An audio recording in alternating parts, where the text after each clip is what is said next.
There's this little button in the center of the motion control area. It looks like a plus and a minus sign, and this is the motion math button. When you hit this button, you'll get a choice of motion math temporal, motion math spatial, and then add multiple keyframes. These are all different ways of dealing with manipulating your motion arcs. The first one has to do with time. Okay, so if I click on that, when we're working within this motion math window, this is moving keyframes around. So there's nothing really in here that you couldn't do on your own by just moving the keys in terms of time adjustments. When we get into spatial adjustments, that goes into another level. But technically, these time adjustments are the same as just grabbing and moving the keyframes on the timeline.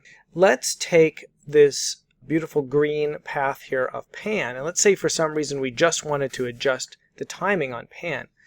We would say adjust all the keyframes on, let's go down here, virtual pan, and let's go ahead and scale it by 50%, so it's going to be much shorter in time.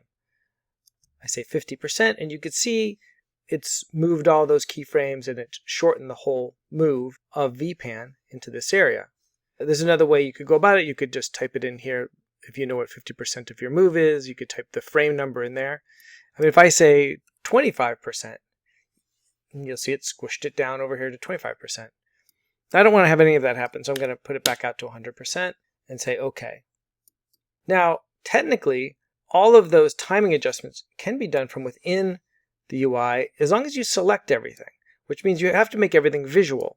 So I'm going to turn off all these solos so all the keys appear.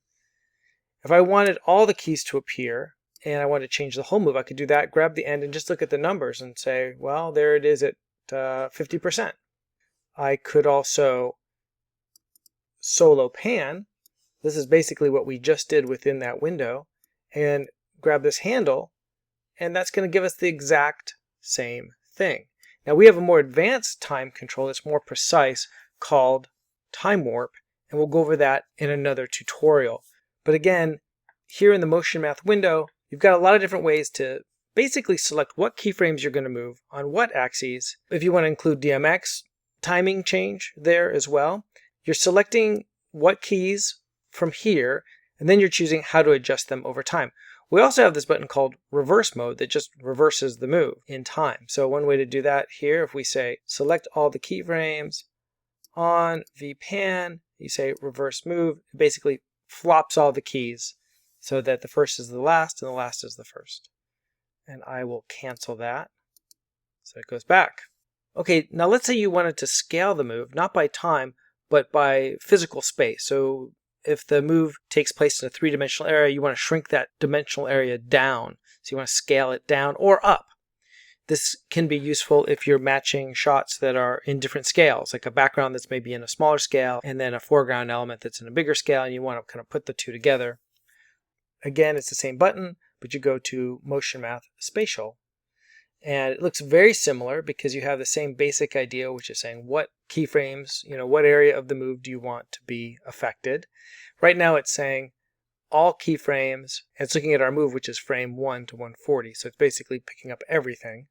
Looking at this section, probably one of the first things you're going to want to do is to pin the move, saying where do I want the rig to be the same as it was the last time. So if the rig at the end, you want that position to be the same and scale everything around that, or the first frame. I'll say first frame, so I'll say pin start position, which is 1.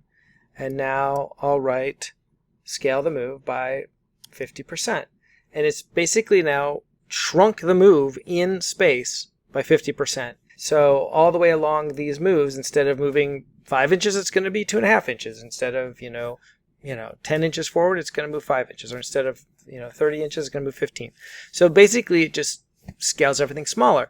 Now, as far as your nodal moves like pan and tilt and roll, those you usually do not adjust, because when you're doing a scaling effect, if you turn 30 degrees and you're in a miniature, when you go to the full scale, you still need the camera to turn 30 degrees. So you're generally only scaling, for effects at least, you're only scaling down moves that move through space, like a track move or east-west move or a boom move. We made a little scaling test where we took a wooden hand that is used for sketching, and we made one normal scale shot of it and then one 50%, like much smaller, which made the hand look bigger. And then we put the two into a composition and put the moves together, and it creates a cool illusion. It looks like it's one camera move with one large object and one small object.